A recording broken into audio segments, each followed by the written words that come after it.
Hay una temática que has planteado que me llamó la atención a través de las redes sociales.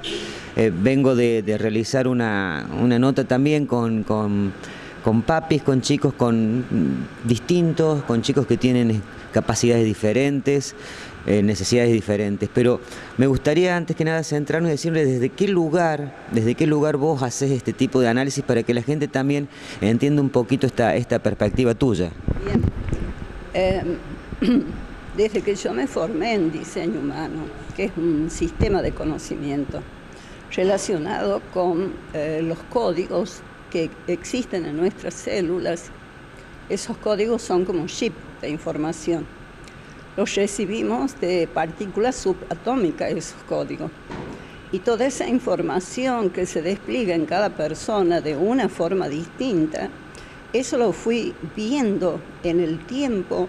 ¿Cómo lo relacionaba yo con educación? Estuve en diferentes cargos, tanto frente al aula como en equipos técnicos durante mucho tiempo, 34 años, y ahí pude ver lo que es el desconocimiento, qué produce el desconocimiento de cómo somos a nivel educativo. Entonces, ¿por qué produjo, digamos, esa reacción, llamémosle, cuando pido que se empiece a pensar y que no se quede solo en el pensamiento, sino que se pase a la acción en crear a nivel planetario, porque no es solo en Catamarca, que se vaya creando a nivel planetario instituciones educativas que se adapten a las características de los nuevos niños, que son niños mutantes. La mutación es un código que desde diseño humano se conoce cuál es el conjunto de procesos que vienen mutando hace cientos de años y van a seguir mutando hasta que ya no lo vamos a ver por nuestra generación, hasta que se muestren socialmente lo que se llama los nuevos seres. Esos sí van a ser los humanos. Nosotros todavía pertenecemos a la especie mamíferos. Por eso es que se necesita matar para vivir. Ellos no. Entonces, esas características que tienen esos niños mutantes no encajan en el sistema educativo actual, ni en escuelas comunes, ni en escuelas especiales, porque son características que, por ejemplo, tienen un sistema acústico ellos sumamente sensible. Para esta sociedad que tenemos llena de ruidos, de bocinazos y de gritos, ellos no encajan en esta energía, así como está actualmente la sociedad, y mucho menos en las escuelas, así como están ahora, porque tienen las mismas características. Entonces, eso hace que esa parte acústica, al ser tan sensible a todo lo que es ruido, ellos tiendan a aislarse porque necesitan mucho más silencio que nosotros. Necesitan silencio, no son comunicativos en general. Se comunican desde otra energía que para nosotros es impensable, porque no la tenemos nosotros exactamente. Entonces, esa conexión que existe entre ellos, que se reconocen entre ellos, hace que para la escuela actual sean chicos que no son sociables, así con esos rostros, no son sociables, porque la escuela actualmente, como está creada, responde a las características de la sociedad actual. ¿Qué es lo que quiere? Que todos sean sociables, que todos hablen, que digan algo, que sean comunicativos. Esos son los patrones actuales que tenemos en la sociedad. Cuando estamos hablando de esto, hablas de niños mutantes, pero hablamos también de evolución. ¿Puede ser que haya, es un proceso superador? Sí. Es una energía que está mutando, avanzando, cambiando. Por eso es que como código, siempre un cambio, cuando es profundo, lo primero que produce es temor, es el miedo a lo desconocido. ¿Cómo es que de pronto aparece esto? Claro, que no se sabe cómo relacionarse con esa situación. Entonces, ¿qué se hace? Se empieza, ya por práctica, por hábito, a querer incorporarles los mismos patrones, los mismos parámetros conocidos ante lo desconocido y distinto. Entonces, ¿qué producen estas personas? Este proceso reacciona de una forma distinta según las edades biológicas. Por eso es que va mutando, se va mostrando distinto ese patrón, ese código, ese chip. Antes, por ejemplo, una edad aproximadamente entre 50 y 60 años, este mismo patrón es al que denominan bipolar. ¿Ve? Es un patrón que sube y baja permanentemente en la química que tiene, es un proceso emocional. Por eso es que sus emociones son así muy imprevistas. De lo bien que está tranquilo es cuando dicen salta la térmica, porque la química hizo un salto. Y las reacciones de esas personas en esas edades traen internaciones, traen estados depresivos, traen incluso el provocar y no se sabe qué encuentran en esa provocación, pueden herir. Cuando provocan es porque hieren a otro. Pero en todos estos casos, o en estos casos puntuales que estamos hablando de procesos, o sea, no son situaciones aisladas, eventos aislados, es la comunidad, la universalidad que se mueve en estos sentidos. Sí, es a nivel universal, que se va mostrando al mismo tiempo en todo el planeta. Entonces lo que vamos haciendo es observar cómo ese patrón se muestra ahora distinto de hace 10 años en personas que lo tienen, que ya tienen 10 años más. Por ejemplo, es el mismo patrón de todos esos casos que conocemos a nivel mundial a través de los medios de comunicación. Un adolescente, por ejemplo, de ser callado, tranquilo, o de no hablar nunca, estar siempre ahí como solitario en el aula. Un día se presenta con un arma y mata a no sé cuántos compañeros. Es el mismo patrón, nada más que en la forma que se mostró en una persona con otra edad. En cambio ahora en los niños ese patrón, al ir mutando, se va aquietando el patrón, se va aquietando la química. Por eso es que ahora son todos así, tranquilos, no quieren comunicarse porque no son comunicativos, les gusta estar solos, les influye muchísimo todo lo que es la parte acústica. Tienen incluso una conexión distinta con la alimentación. ¿Y has podido, Analía, hablar con papás, hablar con familia de estos chicos, saber si ellos tienen esta coincidencia también desde la práctica cotidiana, ¿no? Si esta es la misma percepción y la misma necesidad por sobre todas las cosas? Sí. Lo primero que hacen generalmente cuando se da el primer llamado, que los llamen a los padres, cuando ingresa al sistema educativo. Entonces, como lo empiezan a observar a ese niño que no habla, no es comunicativo, no se relaciona socialmente con los otros chicos, ¿ve? Entonces, lo primero que hacen es como que algo le pasa, ¿ve? Algo debe tener. Le piden a los padres que los hagan ver, algunos aceptan, tienen más flexibilidad hacia eso, otros ante el miedo, ante el temor, directamente niegan que puede hacer algo, que pueda tener algo. Y los que los hacen ver, generalmente, digamos, se relacionan con la medicina ortodoxa.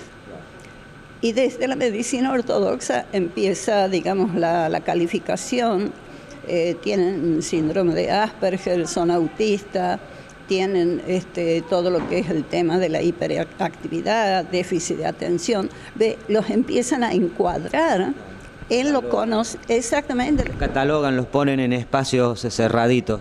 Justamente. Entonces, ¿qué hacen esos padres?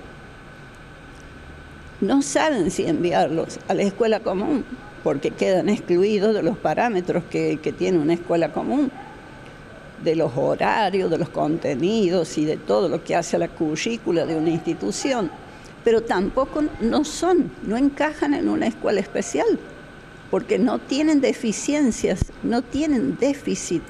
Es una característica propia de estos niños que no tiene que ver con que algo les falte, con una falla, desde lo biológico, desde lo neurológico, etc. Entonces, ¿qué sucede? Como son niños que cada vez se van a mostrar más, porque es un proceso que avanza por sí mismo, no es que alguien un buen día por decreto dice tal cosa. Entonces, como cada vez son más este tipo de niños los que vamos a ver, el sistema educativo en todos los países necesita sí o sí dar una cabida a estos niños, porque si no quedan sin educación. Pasa que se plantea desde esta interpretación, hasta cambiar, hablamos de cambio, de lo que eso cuesta, el concepto de normalidad. O sea, es profundo. No sé qué tan preparados o cuánto puede llegar a demandar de tiempo adecuarnos a estas nuevas realidades. Ya de por sí, un sistema educativo como estructura que pertenece a un Estado, ya de por sí el Estado es burócrata. Entonces, para incorporar algo nuevo, necesitamos toda una gama de elementos. Necesitamos docentes formados en esa especialidad, porque es una especialidad. El docente común, llamémosle con la currícula común con la que se formó, no tiene los elementos para relacionarse con estos niños. Por lo tanto, necesitamos una carrera, llamémosle posgrado, maestría, el nombre que se le quiera dar, para que se formen con respecto a esta característica. Luego están justamente las instituciones. Tienen que ser instituciones distintas, no solo en cuanto a lo físico, sino en cuanto a todo el material didáctico que hay que tener previsto para este tipo de niños. Por ejemplo, estas criaturas tienen mucha afinidad con animales. Por eso es que está todo lo que tiene que ver las experiencias con delfines, con caballos, con los perritos, con alguna mascota. Y eso, la escuela no está preparada para eso. Es más, no entiende que haya un sector, por ejemplo, para que pueda tener ese tipo de práctica, de conexión con esa otra energía de ciertos animales. Entonces, luego viene la parte de la currícula, o sea, toda la organización de programas con sus contenidos. Y recién la implementación. O sea que son en el tiempo muchos pasos que burocráticamente hay que cumplir. ¿Sabes qué pienso? Lo primero que me surge, porque he leído algunas opiniones tuyas en torno a la educación, a esto de terminar igualando, de hacer todo muy homogéneo, que terminamos bregando a veces por la inclusión, pero en una institución que los quiere doblegar más que incluir. Sí, es el clásico discurso que tenemos en muchas cosas. La diversidad es todavía un discurso, desde lo racional, como argumento. Pero en la práctica, en el accionar, todavía es homogeneizante. Se necesita uniformar. Entonces, ese chip que se tiene de la uniformidad va en contra, es todo un trabajo interno de cada persona, el ver, a ver por qué repito todos los días la misma frase, el mismo parámetro, la misma forma de ir por el camino por el que siempre se va. Y eso no tiene que ver con la diversidad, ni con la apertura a reconocer algo nuevo. Todo lo que es mutación no es digamos, un cambio cualquiera. La mutación es un salto cuántico interno. Mientras no exista ese salto cuántico interno, hacia afuera no puedo cambiar algo. ¿Y cómo? A ver, porque me planteo, bueno, ¿con quién te vas a sentar dentro del sistema educativo para que estas cosas pasen, se puedan hacer? Porque debe ser muy difícil encontrar hoy interlocutores que puedan llegar a interpretar, no por subestimar, sino porque por allí no estamos preparados mentalmente, como tantos cambios nos cuestan, ¿no? Pero ¿cómo se hace? ¿Cómo se comienza a impulsar esta rueda? ¿Ya hay debate a nivel mundial? ¿Ya hay instancias de pensar en esto? Debates hay. El tema es que los conocimientos que se necesitan para este cambio no están en las instituciones. O sea que de una institución no surgen. ¿Qué significa eso? Todo lo que es el conocimiento escolarizado en cualquiera de los niveles, incluido el universitario, todavía no tiene incorporado este tipo de conocimientos. Entonces, ¿qué se hace? Lo niegan directamente, lo descalifican, lo subestiman. Por eso es que así a nivel mundial existen personas muy relevantes por los saberes, por lo que están haciendo, y son todos emprendimientos particulares, privados, que están formando al mismo tiempo a otras personas, pero esas personas no son, digamos así, como, llamémosle, como autoridades dentro de lo que es un gobierno en un sistema educativo. O sea que son, por ejemplo, Capra, que es un físico cuántico, que todos los que han estudiado carreras, ingeniería, etcétera, han estudiado con bibliografía de él. Hace varios años que Capra tuvo una experiencia. Estado, por ejemplo, contado por él mismo en seminarios que hice con él. Dice que estaba en la playa y que de pronto él vio así los átomos que los ve artificialmente en laboratorio. Los vio, creyó que se estaba volviendo loco. Y no es casual las frases que emplea, porque justo es un proceso que te puede llevar a la locura. Es un código que te puede llevar a la locura si es que quieres comprenderlo desde lo racional. A raíz de eso hace toda una formación en Oriente, en la India. Casi 10 años estuvo allí conociendo todo lo que es la filosofía oriental.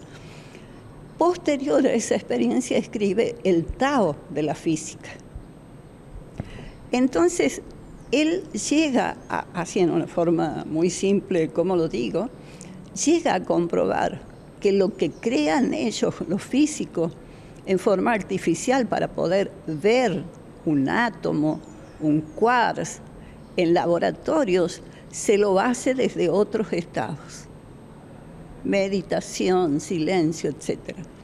Bien, a raíz de eso, crea toda una fundación donde está formando y trabajando con escuelas, pero él desde afuera de las escuelas. Está formando a esa gente. Lo primero que vio fue justamente que tenía que ser trasladado a las escuelas. Y esto es justamente lo que, digamos, lo que tenemos en este momento con estas criaturas. No creo que vayan a ser desde adentro de una institución la propuesta. Van a ser desde afuera de personas que ya tienen incorporados otros conocimientos y que pueden ver la aplicación institucional. Bueno, y un poco para referenciar toda esta información, vos has trabajado mucho en en estudiar estos mecanismos. Sos licenciada en educación, pero aparte has dedicado al diseño humano. Contanos un poquito de qué se trata eso. Lo que yo me consultaba, me preguntaba es, ¿y desde el diseño humano has podido ver también, seguir esta evolución, este nacimiento de las mutaciones? Sí. Desde diseño es más que interesante la información que aporta diseño, porque es aplicada a cualquier profesión, a cualquiera. Yo diría que es la base de todas las profesiones. el conocer el funcionamiento de por qué alguien es un abogado, por qué alguien es un médico, un docente, un físico, un astrólogo. Estos procesos mutantes, ¿hacia qué van mutando? ¿Hacia dónde avanzan? Avanzan justamente a la mutación de lo que es el sistema emocional. Esto que tanto está ahora de todo lo que son las emociones, cómo se reacciona emocionalmente y por qué produjo tal reacción, tiene que ver justamente porque es la conciencia más nueva que tenemos en la humanidad. Por eso es que estamos ahí tratando prácticamente con un bebé. El sistema emocional es un bebé al que recién estamos conociendo. Entonces, este proceso de las mutaciones son pocos los procesos que van hacia la mutación, pero tienen que ver con la forma en que se van mostrando esos códigos para que vaya mutando, avanzando, cambiando hacia lo que van a ser estos nuevos seres que ya no van a pertenecer a la especie mamífero, como nosotros. Va a llegar un momento en que ellos se aparten totalmente de las personas que no reconozcan como sus pares, energéticamente por esos procesos.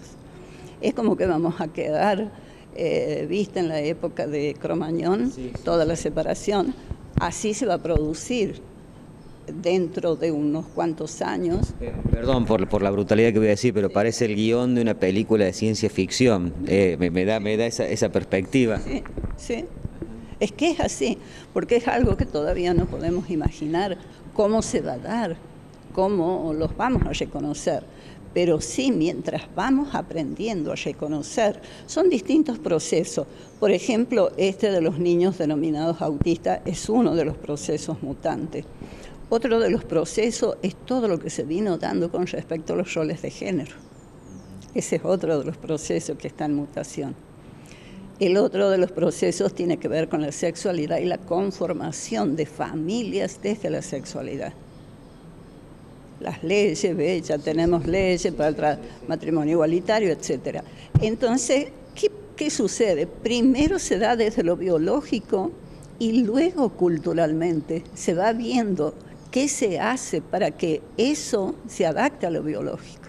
Por eso es que acá estos niños ya son portadores en su cuerpo de una mutación que los hace así, que los muestra así. Aislados, necesitan aislarse, no son comunicativos, les afecta muchísimo todos los ruidos, los excesos de estímulos. Entonces, la adaptación cultural, en todo sentido, tiene que ir acompañando a esas mutaciones biológicas.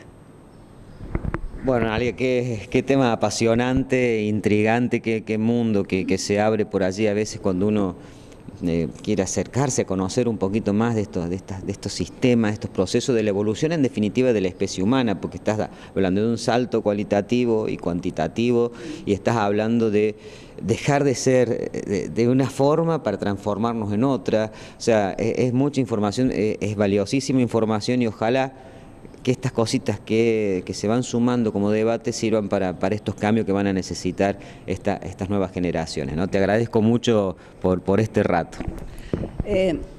Yo creo con respecto a esta propuesta, que yo ya empecé a poner como propuesta en los diferentes ministerios de educación, toda persona que tenga algún hijo con estas características, yo creo que sería valiosísimo que ellos también puedan hacer hasta donde puedan, pero que accionen, que no se queden allí solamente en el cuestionamiento, en el miedo o en el temor porque no saben qué hacer con esa criatura.